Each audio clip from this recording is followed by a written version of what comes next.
পুরো মধ্যপ্রাচ্য জুড়ে বাজছে তৃতীয় বিশ্বযুদ্ধের দামামা। ইরানের ভূখণ্ড থেকে ইসরায়েলে হামলার পরেই এবার বেদম চটে উঠেছে লেবাননের হিজবুল্লাহ।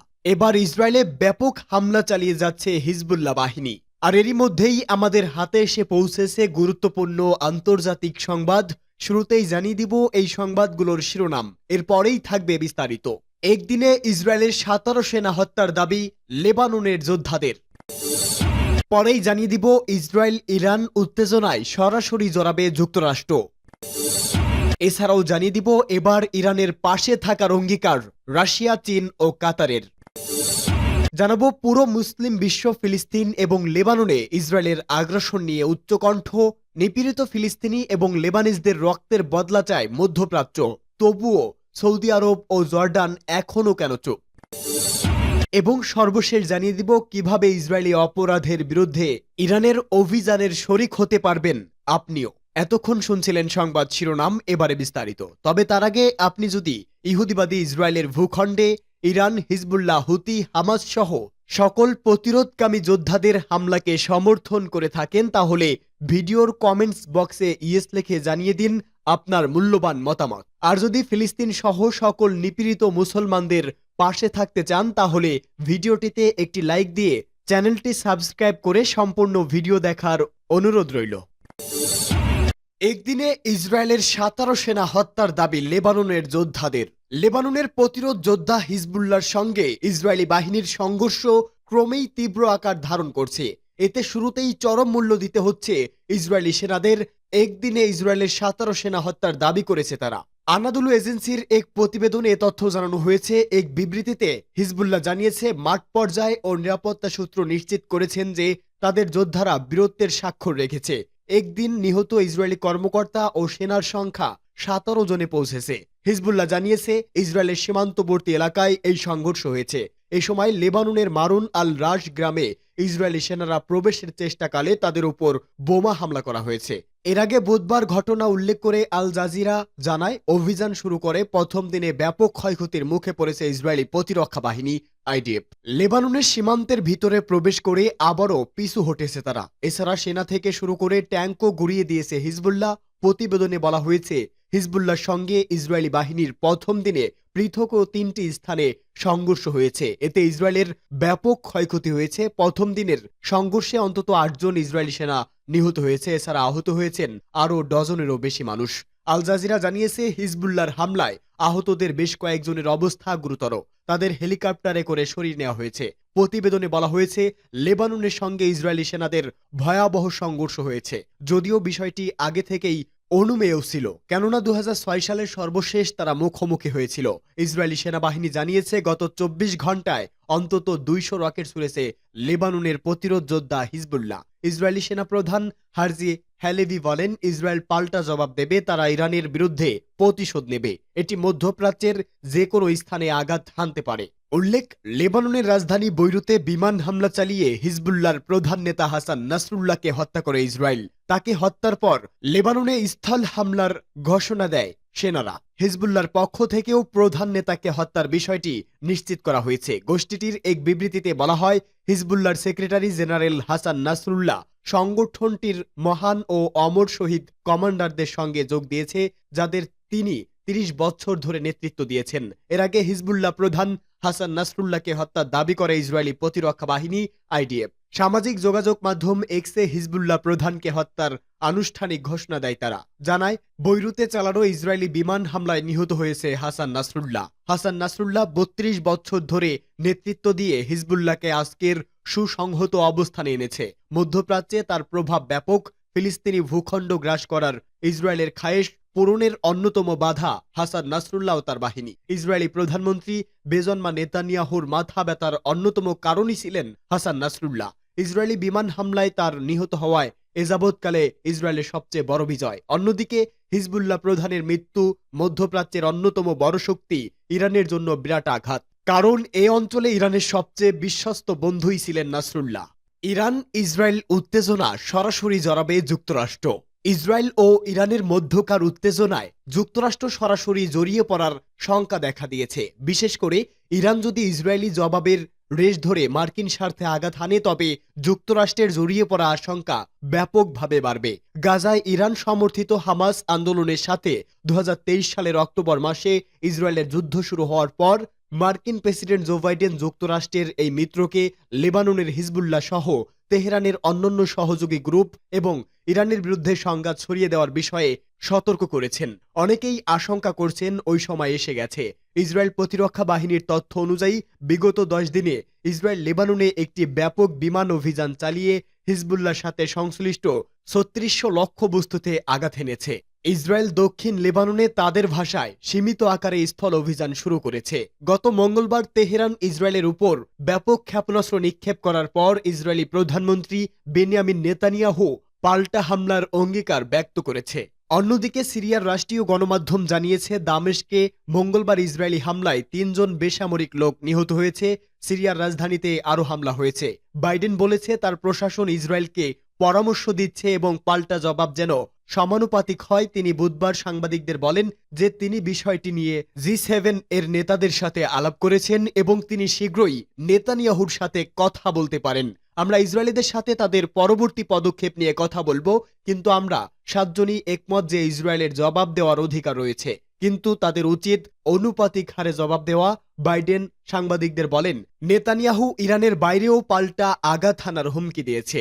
যেসব দেশে ইরান সমর্থিত গোষ্ঠী রয়েছে আমরা ওই অশুভ অক্ষর বিরুদ্ধে সব জায়গাতেই লড়াই করি, কিন্তু তিনি মঙ্গলবার বলেন এটা মিডিয়া ও সামরিয়ার বেলায় সভ্য। এটা গাজা, লেবানন, ইয়েমেন, সিরিয়ার ক্ষেত্রে সত্য, এটা ইরানের ক্ষেত্রেও সত্য। ইরান অনেক বছর ধরে ইসরায়েলে আক্রমণ করতে তার সমর্থিত গ্রুপগুলো ব্যবহার করছে। গাজায় হামাস, লেবাননে হিজবুল্লাহ এবং ইয়েমেনে হাউসিরা। ইরান এপ্রিল মাসে প্রথমবারের মতো ইসরায়েলে সরাসরি হামলা চালায়। তখন তারা একরাশ ক্ষেপণাস্ত্র আর ড্রোন নিক্ষেপ করে।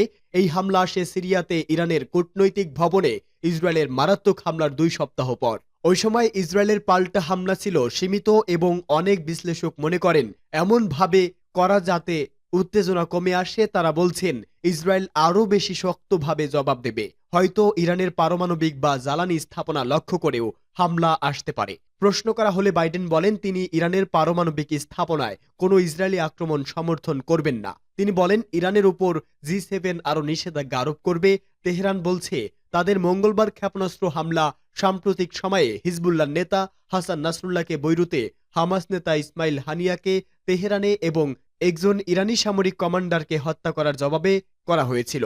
যুক্তরাষ্ট্র জড়িয়ে যাবার আশঙ্কা। ওয়াশিংটন আশঙ্কা করছে উত্তেজনা আরও বৃদ্ধি পেলে এবং ইরান যদি আবার ইসরায়েলের বিরুদ্ধে পাল্টা হামলা চালায় তাহলে যুক্তরাষ্ট্র সরাসরি যুদ্ধে জড়িয়ে যেতে পারে। বিশেষ করে ইরান যদি আমেরিকান স্বার্থে আঘাত হানে, সেটা হতে পারে সৌদি আরবে তেল উৎপাদনকারী স্থাপনার উপর হামলা। ইরানের পাশে চীন, রাশিয়া ও কাতার। রুশ প্রেসিডেন্ট ভ্লাদিমির পুতিন যে মুসলমানদের পরম বন্ধু সেটি বারবার প্রমাণ করেছেন তিনি। ইসরায়েলের বর্বরতার বিরুদ্ধে সবসময় উচ্চকণ্ঠ ছিলেন রুশ নেতার। ইরানের সাথে সবসময় গভীর বন্ধুত্ব বজায় রেখেছেন পুতিন। দুদেশের মধ্যে বন্ধুত্ব অব্যাহত রাখতে গোপনে ক্ষেপণাস্ত্র, ড্রোন আদান প্রদানও চলে। ইসরায়েলে হামলার মাত্র একদিন আগেই তেহরানে গিয়েছেন রুশ প্রধানমন্ত্রী মিখাইল মিশুতচিন। বৈঠক করেন ইরানের প্রেসিডেন্ট মাসুদ পেজেশকিয়ানের সাথেও। সেই বৈঠকের কথা জানার পর বহু বিশ্লেষকদের ধারণা ইসরায়েলে ইরানের হামলার পেছনে পরোক্ষ সাই ছিল রুশ প্রেসিডেন্ট ভ্লাদিমির পুতিনের। সেই ঘটনা ছিল পরোক্ষ। এবার সরাসরি ইরানের সাহস এবং ইসরায়েলের আগ্রাসন নিয়ে উচ্চকণ্ঠ পুতিনের প্রশাসন। মধ্যপ্রাচ্য সংকটের নেপথ্য যুক্তরাষ্ট্র যে কলকাঠি নাড়ছে সেই ব্যাপারে সরাসরি ক্ষোভ ঝেড়েছেন রাশিয়ার পররাষ্ট্র মন্ত্রণালয়ের মুখপাত্র মারিয়া জাখরোভা। তিনি বলেছেন পূর্ব এশিয়ায় মার্কিন প্রেসিডেন্ট জো বাইডেনের নীতিতে এই অঞ্চলে অশান্তি আরও বৃদ্ধি করছে। মধ্যপ্রাচ্য সংকটে পুরোপুরি অকৃতকার্য বাইডেন প্রশাসন। টেলিগ্রামে দেওয়া পোস্টে তিনি বলেন এই সংঘাত একটি রক্তাক্ত নাটক যা শুধু দ্রুত গতিতেই এগোচ্ছে। বাইডেনের ব্যর্থতায় মধ্যপ্রাচ্যে যুদ্ধের আশঙ্কা বাড়ছে বলেও মন্তব্য করেন মারিয়া জাখরোভা। রাশিয়া তথা পুতিনের আরেক বন্ধু চীনের প্রেসিডেন্ট শি জিনপিং ও ইরানের পরম বন্ধু নীতিগতভাবে সবসময় ইরানের পাশে ছিল শক্তিশালী 2 দেশ। মধ্যপ্রাচ্য সংকট নিয়ে গভীর উদ্বেগ প্রকাশ করেছে চীনের পররাষ্ট্র মন্ত্রণালয়ও। তারা বলেছে আন্তর্জাতিক ও আঞ্চলিক পরিস্থিতি যাই হোক না কেন চীন সবসময় ইরানের বিশ্বস্ত অংশীদার এবং বরাবরের মতোই ইরানকে সমর্থন করবেন। পাশাপাশি লেবাননে প্রবেশ করে স্বাধীন সার্বভৌমত্ব দেশের আইন লঙ্ঘনের বিপক্ষে তেহরান। মধ্যপ্রাচ্য সংকট নিয়ে চীন ন্যায় বিচার বজায় রাখবে বলেও পরোক্ষভাবে ইসরায়েলকে হুমকি দিল বেইজিং। গেল মাসে জ্যেষ্ঠ ইরানি কর্মকর্তাদের সঙ্গে আলোচনার সময় তেহরানের প্রতি সমর্থন জানান শি জিনপিং। শুধু মন্তব্য করেই থেমে থাকেননি শি জিনপিং। এর প্রশাসন মধ্যপ্রাচ্য সংকট তথা লেবাননে ইসরায়েলের আগ্রাসন নিয়ে জাতিসংঘ নিরাপত্তা পরিষদে জরুরি পদক্ষেপ নিতে আহ্বান জানিয়েছে জাতিসংঘে নিযুক্ত চীনের স্থায়ী দূত ফুকং। এক সংবাদ সম্মেলনে তিনি বলেন, ভয়াবহ এই সংকট মোকাবেলায় সব পক্ষকে রাজনৈতিক ও কূটনৈতিক সমাধানের পথে আসতে হবে। ইসরায়েলে ব্যালিস্টিক ক্ষেপণাস্ত্র হামলা চালিয়েই সোজা কাতার সফরে চলে যান ইরানের প্রেসিডেন্ট মাসুদ পেজেশকিয়ান। এই সফরে মধ্যপ্রাচ্যের দেশগুলোর সমর্থন নিয়ে ইসরায়েলের বিরুদ্ধে জনমত জোরদার করতে চান নতুন প্রেসিডেন্ট। বর্তমান পরিস্থিতি দোহায় বৈঠকও করেছে কাতারের আমির Sheikh Tamim bin Hamad Al থানির সাথে। সেখানে পেজেশকিয়ান বলেছে, ইসরায়েল যদি ইরানের বিরুদ্ধে একইভাবে কাজ করতে থাকে তাহলে তেল আবিবকে আরও কঠোরভাবে জবাব দেবে তেহরান। সৌদি আরব ও জর্ডান এখনও কেন চুপ? পুরো মুসলিম বিশ্ব ফিলিস্তিন এবং লেবাননে ইসরায়েলের আগ্রাসন নিয়ে উচ্চকণ্ঠ। নিপীড়িত ফিলিস্তিনি এবং লেবানিজদের রক্তের বদলা চায় মধ্যপ্রাচ্য। এমনকি মুসলিম বিশ্বের বাইরে রুশ প্রেসিডেন্ট ভ্লাদিমির পুতিন, চীনের প্রেসিডেন্ট শি জিনপিং কিংবা ভেনেজুয়েলার প্রেসিডেন্ট নিকোলাস মাদুরো বেনিয়ামিন নেতানিয়াহুর আগ্রাসনের বিরুদ্ধে কঠোর বার্তা দিয়ে পাশে থাকে ইরানের। কিন্তু মুসলিম পরাশক্তি সৌদি আরব কেন ইরানের পাশে নেই? এই রাষ্ট্রটি কেন নিপীড়িত মানুষের হয়ে কথা বলে না? সৌদি আরব ও ইরানের মধ্যে এত কিসেরই বা দ্বন্দ্ব? আরব বিশ্বের প্রধান দুই প্রতিদ্বন্দ্বী দেশ সৌদি এবং ইরান। আঞ্চলিক প্রভাব বিস্তার নিয়ে দুই দেশেই সমান তৎপর। দেশ দুটোর মধ্যে বৈরতার ইতিহাস বহু পুরনো। পুরো অঞ্চল জুড়েই আছে ইরানের প্রক্সি বাহিনী, যেটি মানতে নারাজ রিয়াদ। ইরানের শক্তি মানতে না পেরে সৌদির অভিযোগ, তেহরান আঞ্চলিকভাবে বিভিন্ন স্থানে ছড়িয়ে ছিটিয়ে থাকা সন্ত্রাসীদের পৃষ্ঠপোষক। নানা কারণে সরাসরি যুদ্ধ না হলেও দুই দেশের মধ্যে ছায়া যুদ্ধ চলছে বছরের পর বছর ধরে। সেই সাথে ইরানে শিয়া সম্প্রদায় আর সৌদিতে সুন্নি সম্প্রদায়ের নেতৃত্বে তাদের দুই ভাগে বিভক্ত করে দিয়েছে। সর্বশেষ লেবাননেও মুখোমুখি সৌদি আরব ও ইরান। লেবাননের শক্তিশালী সংগঠন হিজবুল্লাহ, যারা সরাসরি ইরানের সহযোগিতা পেয়ে থাকে। এসব কারণে আঞ্চলিক নানা জটিলতায় ইরান এবং সৌদি আরব দুই মেরুতে বসবাস করে।